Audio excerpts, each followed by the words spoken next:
Hello guys, welcome back to TechDose, and in this video we will see the matrix chain multiplication. And in this video I will not be showing you the solution for this problem, but instead I will just be showing you the identification and its types along with the inputs, goals and some structure. Okay, so what is the matrix chain multiplication problem? In this problem we are given a sequence of matrices and our goal is to find the most efficient way to multiply the matrices together. Now let's assume that we are given three matrices A, B, C having these dimensions 10 by 30, 30 by 5 and 5 by 60. Now given this matrix ABC, we want to parenthesize it in such a way that the matrix multiplication operations will be minimized. So if we can minimize the number of multiplications, then our time consumption will be less in order to find the answer, right? So this is the simple idea. Now in this case, if you parenthesize it in any way, then the answer will still come out to be the same because multiplication is associative, right? So in this case, if you parenthesize A, B first and then multiply the result with C, then the number of multiplication operations will be 4500. In the other case, if you multiply BC and multiply the result with A, then your number of multiplication operations will be very high. It will be 27,000. So parenthesizing it in this way will be much more efficient because it will take very less number of multiplication operations. Okay, so this is the problem of matrix chain multiplication. This is an optimization problem where we want to find the minimum number of operations. We want to find such a configuration of parenthesization which will give you the minimum number of multiplications in order to calculate the result of the matrix multiplication. Okay, here all the paths will be giving you the same answer, but we want to minimize the number of operations. So this is the entire goal of this matrix chain multiplication. Now this MCM problem is a parent problem and there are many variations of this problem. We will look at this in the subsequent videos. Now if you are given MCM or its variant, then in that case you will be given a string or an array of elements like an array of integer. Now our target will be to calculate or to optimize. In the parent MCM problem, it is a problem for optimization. Our solution strategy will be solving by finding the answers to the possible subparts. That means if we are given a larger part, we will be dividing it into subparts and we will be calculating the answers in order to solve for the bigger problem, right? So this is the entire concept of dynamic programming. But in this problem, we will be finding for all possible subparts. Okay. Now if we are given an array, then we will be finding by dividing at this point. Now once we are done, once we get the solution for this part, then we will be dividing it at some other point and again we will recalculate the answer, and whatever point is giving you the most efficient answer, we will be taking that. Okay, so this is how MCM problem can be solved. Now a solution diagram for this problem by using just simple recursion is, if you are having an array of characters, that means a string A, B, C, D, like in the MCM problem. Now we want to parenthesize. Okay, so how do we parenthesize it? Now we can parenthesize it starting from any point. So what are the possible points from where we can start? We can start after A, we can start after B, we can start after C. So there are three possible points, right? So we will be trying for all the possibilities. So now if you are having A, B, C, D, then you can basically divide it like this, or you can divide it like this and leave it here, or you can leave this one and divide it like this. Okay, all these will be giving you some different possible answers and then you will be taking the optimal one. Now in this case, in the first figure you can see that we are dividing initially between this A and B. So we are putting the divider point here. If we divide it, then A will be divided and the other part will be containing BCD. Now again we can try to divide it into two parts by putting a line between B and C. B will be divided and CD will be divided, and then you can again put a line like this and again C and D will be divided. Now I have not shown all the possible divisions because you can see that here for BCD you can again remove this line and again divide it like this between C and D, and then your divisions will be, this will be BC and another one will be D. So this one I have not shown you, right? So this is just a simple diagram. Now in this case, each of these nodes will be returning certain value as your optimization answer, and you will be calculating and returning them to the parent that is the parent problem. Okay, now we have found by just dividing between A and B. Now we will try for other possibilities. We will divide it between B and C, and again we will solve it.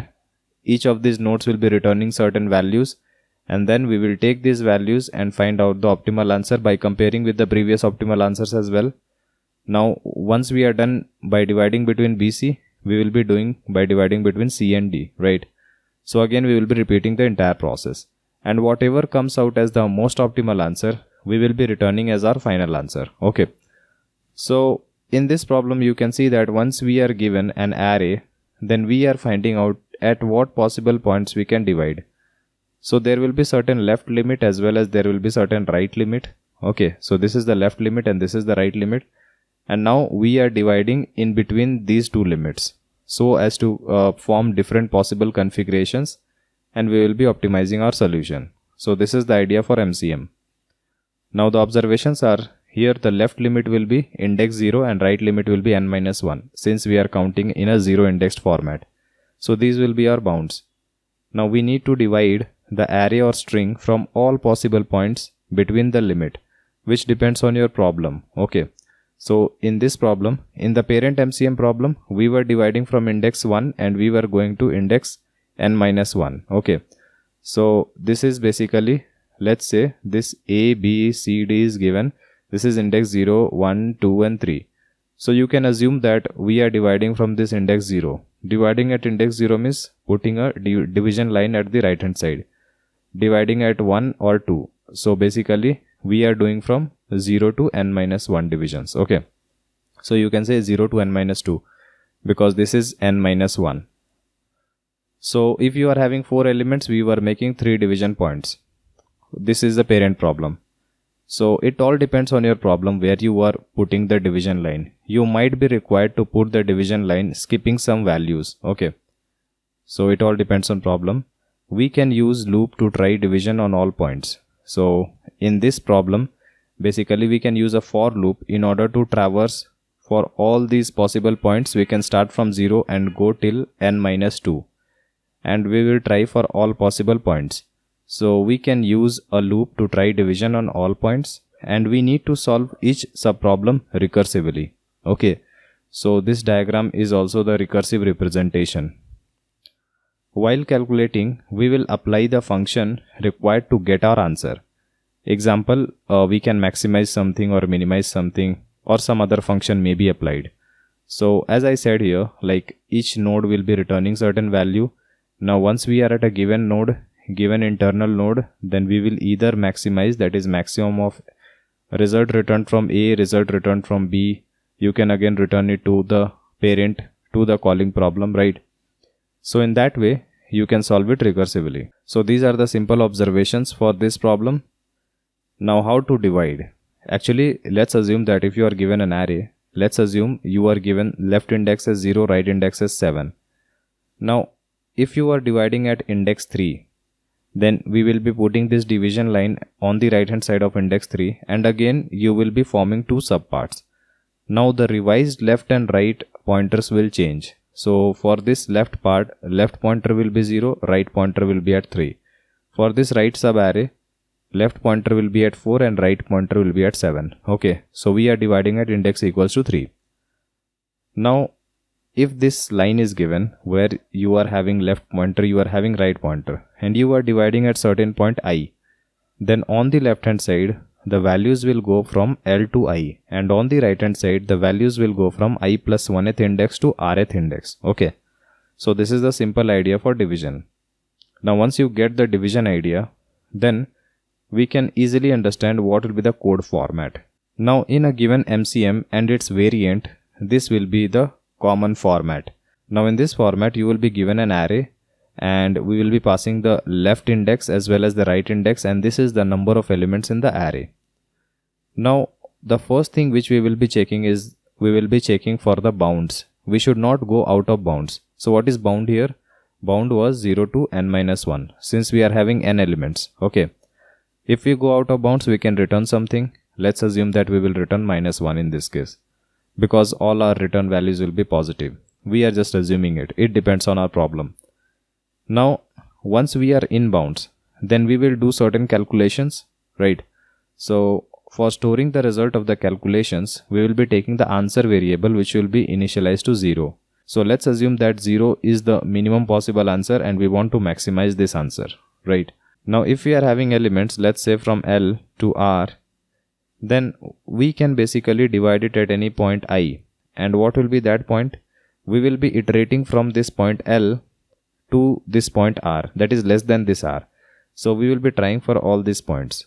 Okay, so that is why in order to try for all these different possible points, we will be starting from this point L. That means we will be putting this division line to the right hand side of L, and we will be going to R minus 1th element, right? So this is R minus 1th element point. For each of these divisions, we will be calculating the left value and we will be calculating the right value. And whatever answer is returned from left and right, we will be keeping it in the variable left and right. Now after that, since we are minimizing the number of operations, we will be taking minimum of left comma right. And since all these values will be positive, therefore the answer equals to 0 cannot be taken, because this will always remain as 0. So instead of 0, we will be taking int max, right? So this you should always keep in mind. If you are maximizing something, then you will take the minimum value. And if you are minimizing something, then you will take the maximum possible value. This is the logic. So we are minimizing the number of operations. That is why we will be taking the maximum value in the answer. So this is the minimization step. Now once we are done by finding the optimal answer for this subproblem, then we can just return the value. Okay. So we are returning your answer. Now there will be many subproblems. There will be many such subproblems where we were dividing it and we were finding the optimal answers and we were returning it to the parent problem. Now the parent problem can take these solutions and it can return as an answer, right?